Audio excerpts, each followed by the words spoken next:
আসসালামাইকুম রিভু পেটু ঘর থেকে আজকে আপনাদের জন্য একটা ছোট্ট ভিডিও নিয়ে এসেছি। আজকে নিয়ে এসেছি মাছ আলুর একটা রেসিপি। মাছ আলুর রেসিপিটা আমি কীভাবে তৈরি করি সেটা আজকে আপনারা দেখতে থাকুন। আমি এখানে কিছু মাছ নিয়ে নিয়েছি। মাছগুলো আমি হলুদ আর লবণ দিয়ে রেখেছি। এগুলো ভালো করে একটু হলুদ লবণটা মাখিয়ে নেব।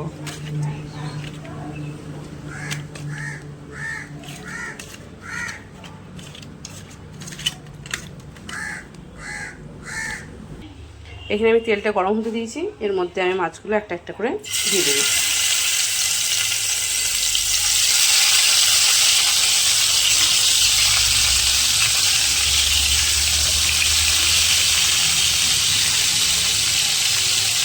একটা একটা করে দিয়ে দিয়েছি, একটু ভাজা হতে থাকবে।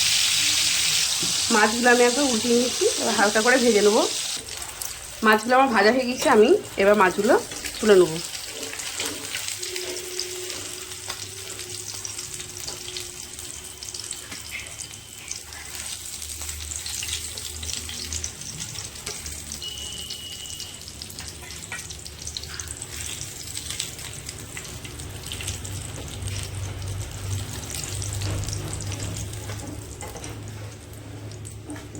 এর মধ্যে দিয়ে দেবো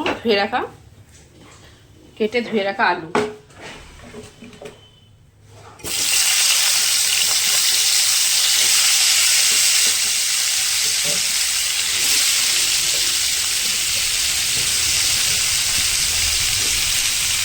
দিয়ে দেবো পরিমাণ মতো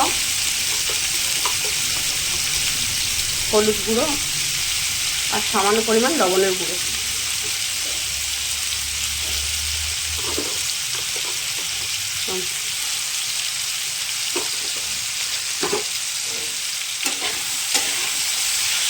একটু হালকা ব্রাউন করে ভেজে নেব।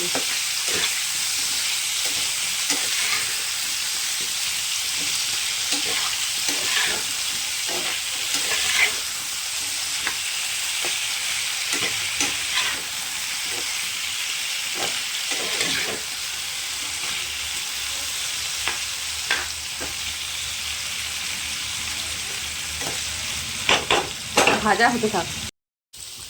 আলুটা ব্রাউন করে এরকম ভাজা হয়ে গিয়েছে।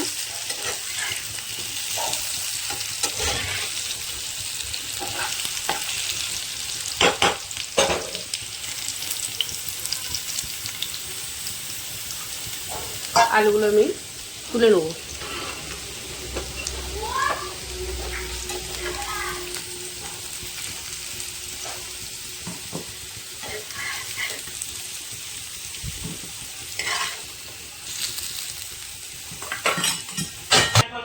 তেলটা গরম হয়ে গিয়েছে, এবার আমি দিয়ে দেবো শুকনো লঙ্কা।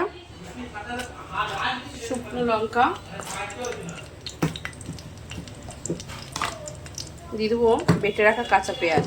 শুকনো লঙ্কাটা আগে একটু করে নেবো। এর মধ্যে দিয়ে দেবো কিছু কাঁচা পেঁয়াজটা একটু ভাজা ভাজা করে নেবো।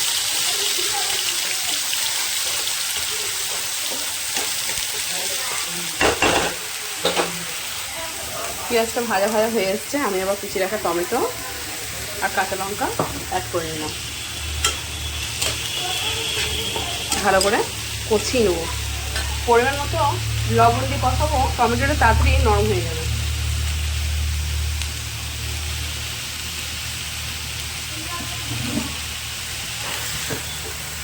অল্প একটু জল দিয়ে দেবো।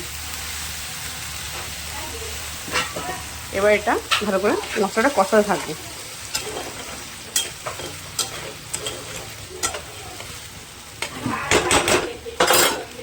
একটু কষানো হোক। এবার আমি কিছু গুঁড়ো মশলা অ্যাড করব।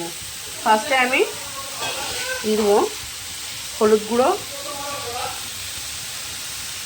জিরের গুঁড়ো,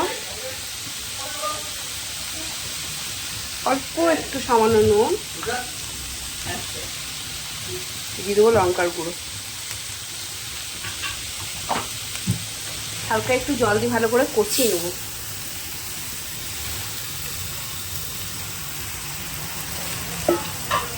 এবার আমি মশলাটা ভালো করে কষিয়ে নেব।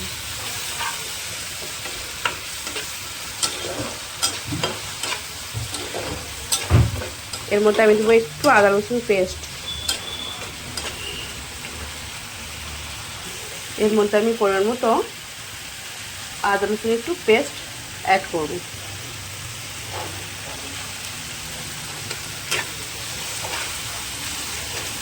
ভালো করে মশলাটাকে আমি এবার কষাতে থাকবো। মশলাটা একটু কষাতে থাকবো। মশলাটা ভালোভাবে কষানো হয়েছে, আমি ভেজে রাখা আলুগুলো দিয়ে দেবো।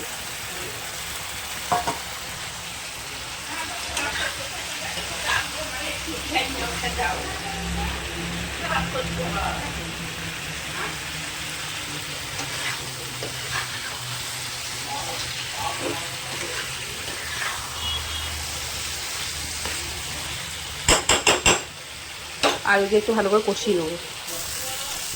আলুটা দেওয়া ভালো করে কষানো হয়ে গিয়েছে। আমি এবার কিছুটা জল অ্যাড করবো।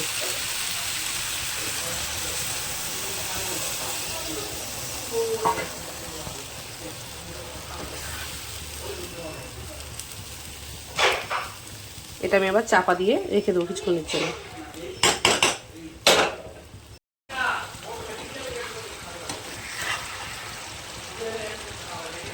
আলুটা একটু সেদ্ধ হবে।